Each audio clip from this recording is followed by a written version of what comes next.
더불어민주당 고영진 대변인입니다. 언론인들 수고 많으십니다. 오후 현안 브리핑 하겠습니다.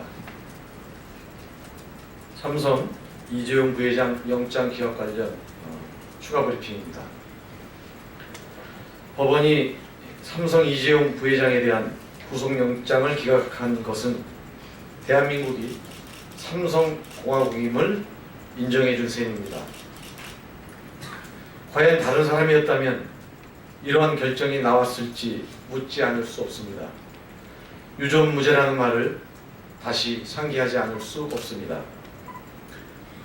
국민들은 특권과 반칙의 기득권을 허물어달라고 촛불을 들었지만 법원은 그런 촛불 민심의 염원을 외면했습니다.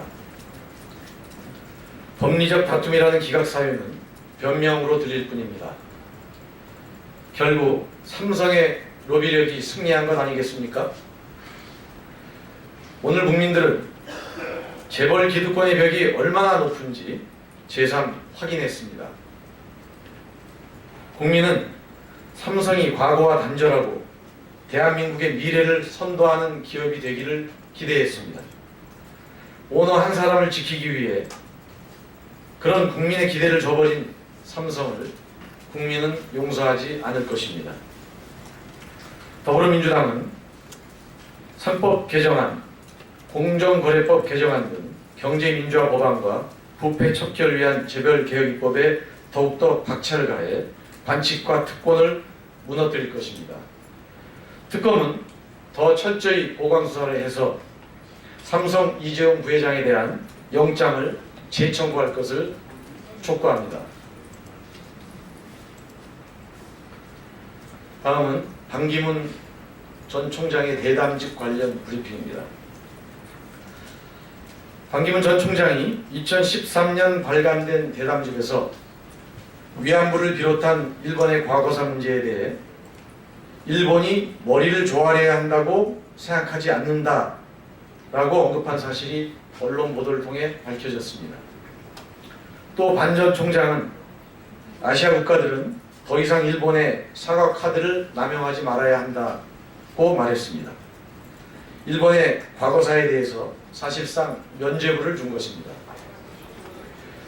더욱이 최계서 반 총장은 2010년 일본을 방문해서 일본 고위 관료에게 일본 정부는 진심 어린 사과를 했다고 말했다고 밝혔습니다. 반 총장은 한일 위안부 협상 관련 자신의 발언에 대한 지적을 오해라고 했는데 무엇이 오해하는 말입니까? 나쁜 놈들이라는 욕설이야말로 적반하장이 아닐 수 없습니다. 대담직은 한일 위안부 합의는 올바른 용단이라고 했던 반기문 전 총장의 과거 발언이 확신에 찬 발언임을 똑똑하게 보여주는 것이라 할 것입니다. 반기문 전 총장은 더 이상 한일 위안부 합의에 대해 오락가락 말 바꾸기를 하며 역사관 논란을 빠져나가려 해서는 안 될 것입니다. 반기문 총장은 위안부 피해자 할머니들 앞에 분명하게 과거 발언에 대한 입장과 스스로의 소신을 밝혀야 합니다. 이상 구두 브리핑은 2건으로 하고요. 나머지 서민물가 또 KBS의 블랙리스트 존재 또 교육계의 총장 선임 관련 블랙리스트 등은 서면으로 대체하도록 하겠습니다. 고맙습니다.